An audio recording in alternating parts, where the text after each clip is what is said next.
Il y a quelques années, on cherchait une façon de donner un peu plus de sens aux apprentissages de la classe de français, particulièrement pour le volet poésie. Et à ce moment-là, un comité de travail a été formé, puis les premiers contacts ont été établis avec, en priorité, la municipalité. Vers la fin de cette année-là, les élèves de l'école ont été invités à écrire des poèmes significatifs sur des lieux inspirants. Et de ces textes-là, 5 premiers textes ont été choisis pour inaugurer ce qui allait être un parcours poétique extérieur, c'est-à-dire que les textes ont été publiés sur des plaques d'aluminium, puis les différents textes ont été affichés près des lieux qui les avaient inspirés. La ville, c'était son rôle, la production, l'installation de ce poème-là à la ville, et aider aussi à réaliser le petit guide pour les touristes. Quand il va y avoir les touristes chez nous, on leur fournit ce guide des poèmes, ainsi que leur emplacement à la ville. C'était la première fois qu'on travaillait avec la ville de Témiscamingue. Je pense que ça a permis de resserrer des liens.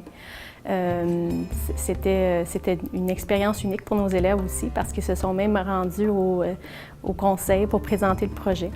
On voulait aussi avoir un impact sur notre communauté, faire des liens avec le mouvement culturel en embellissant notre milieu, puis en développant un sentiment d'appartenance à la communauté. Ça m'a pris une dizaine d'heures facile. Des fois, j'y pensais chez moi, comment je pouvais rimer ça, puis je pensais à des idées. Puis aussi, on a eu beaucoup de périodes avec Mme Nicole pour le faire, fait que ça a permis de vraiment le perfectionner. Je suis venu à la récupération pour le finir, je suis venu après les heures de cours. Je m'efforçais, c'était pas juste un mot qu'il fallait qu'il rime, il fallait que ça soit le bon mot.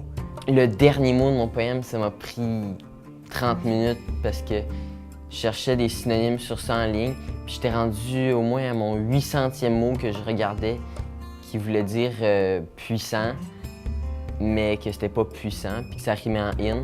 Finalement, je l'ai trouvé, Augustine, c'était comme une révélation.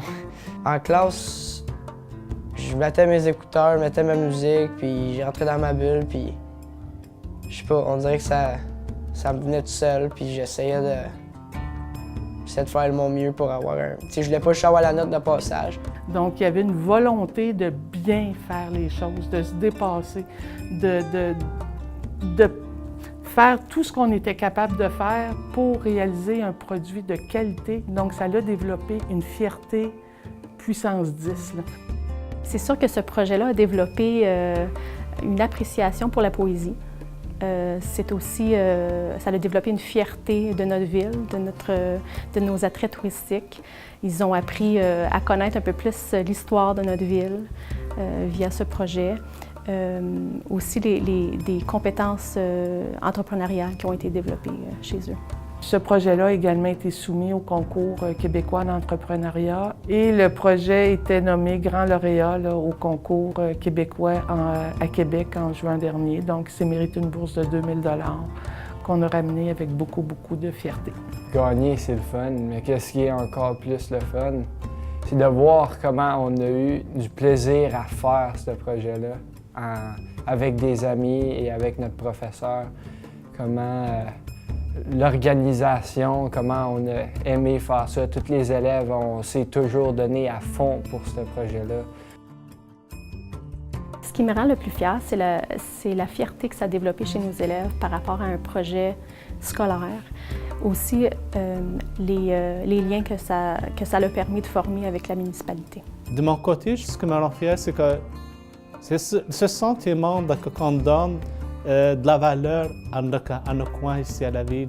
D'un autre côté, c'est le côté artistique, le côté poétique qu'on trouve dans ces poèmes-là. C'est vraiment intéressant de les lire. Et très bientôt, le 30 novembre prochain, le projet Vie dans le temps, seront choisis 8 autres textes qui viendront enrichir le parcours. Et on pensait que le projet pourrait se vivre probablement sur 3 ans. Donc au total, ce sera à peu près une vingtaine de stations de poésie.